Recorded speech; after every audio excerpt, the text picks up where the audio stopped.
I think this is one of the coolest features of today's smartphones. It knows up from down.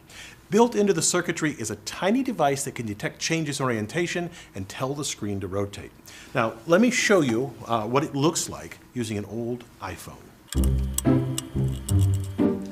There it is. It's an accelerometer. I'll tell you how this kind of chip works and how it's made, but first some basics of accelerometers. They have two fundamental parts: a housing attached to the object whose acceleration we want to measure, and a mass that, while tethered to the housing, can still move. Here it's a spring with a heavy metal ball. If we move the housing up, the ball lags behind, stretching the spring. If we measure how much that spring stretches, we can calculate the force of gravity. You can easily see that 3 of these could determine the orientations of a 3-dimensional object.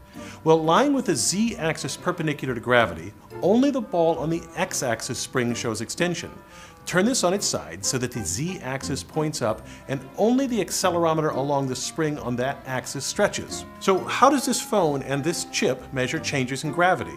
Well, more complex than the simple ball and spring model, it has the same fundamental elements. Inside the chip, engineers have created a tiny accelerometer out of silicon. It has, of course, a housing that's fixed to the phone and a comb-like section that can move back and forth. That's the seismic mass equivalent to the ball. The spring in this case is the flexibility of the thin silicon tethering it to the housing. Now, clearly, if we can measure the motion of this central section, we can detect changes in orientation. To see how that's done, examine 3 of the fingers on the accelerometer. The 3 fingers make up a differential capacitor. That means that if the center section moves, then current will flow. Engineers correlate the amount of flowing current to acceleration. This accelerometer fascinates me, but even more amazing is how they make such a thing. It would seem nearly impossible to make such an intricate device as this tiny smartphone accelerometer. At only 500 microns across, no tiny tools could craft such a thing. Instead, engineers use some unique chemical properties of silicon to etch the accelerometer's fingers in H-shaped sections. Now, to get an idea of how they do this, let me show you how to make a single cantilevered beam, like a diving board, in a small chunk of silicon. Empirically, engineers noticed that if they poured potassium hydroxide on a particular surface of crystalline silicon, it would eat away at the silicon until it forms a pyramidal-shaped hole.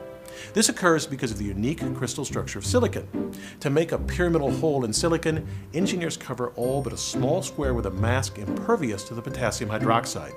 Now, it only etches within the square shape cordoned off by the mask.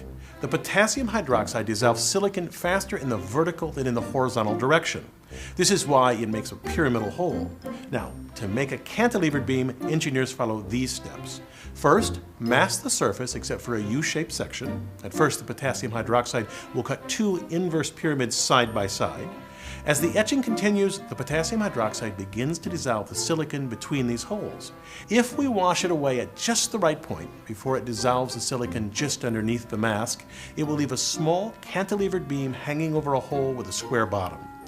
Engineers make smartphone accelerometers using these same methods, but as you can picture, it takes a series of detailed masks to create the intricate structure of a smartphone accelerometer.